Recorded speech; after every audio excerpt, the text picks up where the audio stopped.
मंजिल गुरुकुल में आपका स्वागत है। आज का सबसे महत्वपूर्ण टॉपिक है G20 का शिखर सम्मेलन। इस बार G20 का शिखर सम्मेलन भारत में हुआ है। G20 सम्मेलन के बारे में हम चर्चा कर रहे हैं। इसके पहले हम यह ग्रुप कैसे बना, इसका इतिहास के बारे में चर्चा करेंगे। सबसे पहले G6 समूह का गठन हुआ 1975 में।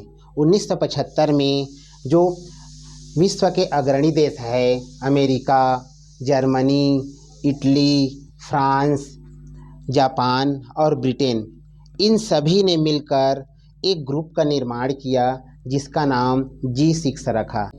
अर्थव्यवस्था से संबंधित मुद्दे पर चर्चा करने के लिए इस ग्रुप का निर्माण किया गया था और आपसी सामंजस्य बनाते हुए जो है अर्थव्यवस्था को सतत विकास की ओर ले जाना इस ग्रुप का मुख्य उद्देश्य था। 1976 में इसमें एक देश और शामिल हुआ जो कनाडा था। कनाडा जो शामिल हुआ उससे अब ये बन गया G7। 1997 में इसमें एक देश और शामिल हुआ और वो था रूस, और इस प्रकार से इसका नाम फिर परिवर्तित होकर G8 बन गया। अर्थव्यवस्था में सतत विकास के लिए या अर्थव्यवस्था के निरंतरता को बनाए रखने के लिए अन्य देश भी इनके साथ जुड़ते चले गए और इस प्रकार 1999 में एक महाग्रुप का निर्माण हुआ, कह सकते हैं एक बहुत बड़ा ग्रुप का निर्माण हुआ जिसका नाम था G20। G20 का जो है स्थापना जो है अंतर्राष्ट्रीय सहयोग के लिए किया गया था। मतलब अंतर्राष्ट्रीय स्तर पर एक दूसरे का सहयोग करने, आर्थिक व्यवस्था को बनाए रखने और व्यापार के लिए एक अच्छा मंच प्रदान करने के लिए G20 समूह का निर्माण किया गया। दुनिया में स्थिरता, वित्तीय स्थिरता को और सतत विकास को बढ़ावा देने के उद्देश्य से G20 का गठन किया गया। अब चूँकि 1999 में गठन करने के पीछे रीज़न क्या था, क्योंकि उस समय एशिया की जो अर्थव्यवस्था थी वो पूरी तरह से चरमरा गई थी। G20 जैसे एक बहुत बड़े ग्रुप के निर्माण करने का जो है एक कारण बना। साथ ही साथ आगे बढ़ते हैं तो 2007 भी आता है। 2007 में भी अर्थव्यवस्था जो है पूरी तरह से चरमरा गई थी। G20 का निर्माण 1999 में हुआ था, उसको एक बड़ा मंच प्रदान किया गया।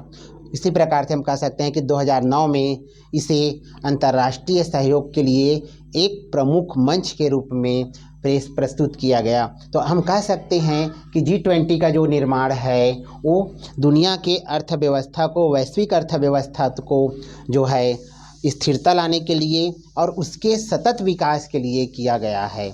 अब हम आगे बढ़ते हैं तो सबसे पहले इसमें केवल अर्थव्यवस्था के मुद्दे पर ही चर्चा होती थी, लेकिन बाद में इसमें बहुत से मुद्दे, क्योंकि जैसे जैसे देश बढ़ते गए वैसे वैसे इसमें मुद्दों की संख्या भी बढ़ती गई और बाद में इस पर व्यापार के बारे में, स्वास्थ्य के बारे में, जलवायु परिवर्तन के बारे में, कृषि के बारे में, ऊर्जा के बारे में और भ्रष्टाचार विरोधी के बारे में भी इसको चर्चा के लिए इसको में शामिल किया गया। तो इस प्रकार से लगभग विश्व के सभी मुद्दों को G20 के मंच पर जो है वो विचार विमर्श के लिए रखा जाता है। अब हम आते हैं कि रियल में बोलेंगे कि G20 है क्या।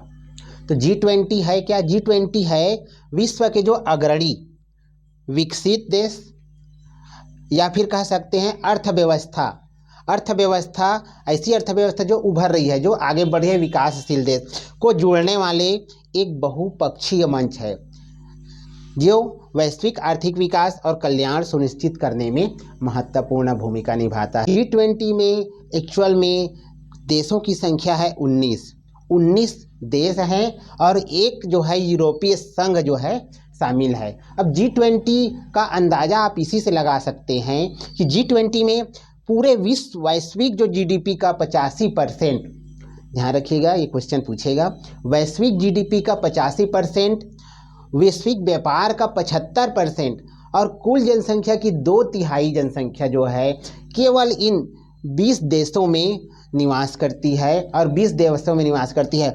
इससे देखकर आप अच्छे से अंदाज़ा लगा सकते हैं कि विश्व स्तर पर जो G20 का कितना बड़ा प्रभाव है और कितना महत्व है।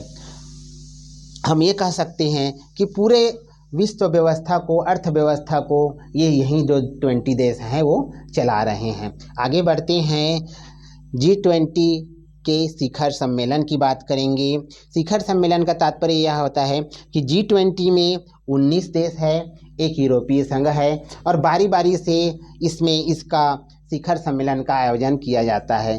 पहला शिखर सम्मेलन जो है 2008 में किया गया था और इसे अमेरिका के वाशिंगटन DC में किया गया है। इस शिखर सम्मेलन में एक देश को 1 साल के लिए प्रेसिडेंसी दिया जाता है। तो शुरुआती में अमेरिका ने प्रेसिडेंसी लिया है और 1 वर्ष में वह जो है G20 के एजेंडा को संचालित करता है और शिखर सम्मेलन का आयोजन उसी देश में किया जाता है।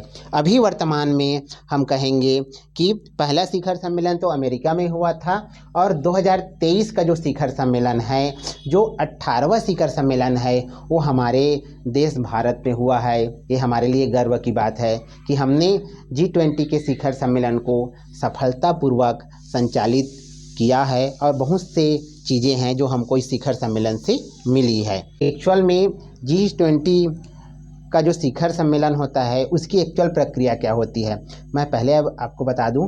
विश्व के इतने बड़े मंच, आर्थिक विकास का मंच का कोई भी मुख्यालय नहीं है, यानी कि कह सकते हैं कि इसका कोई सचिवालय नहीं है, बल्कि इसे जो है वो 3 देशों का जो समूह है वो क्या करता है, वो शिखर सम्मेलन को आगे बढ़ाता है और इसे हम क्या कहते हैं, ट्रोइका, नाम से थोड़ा सही रखेंगे, ट्रोइका।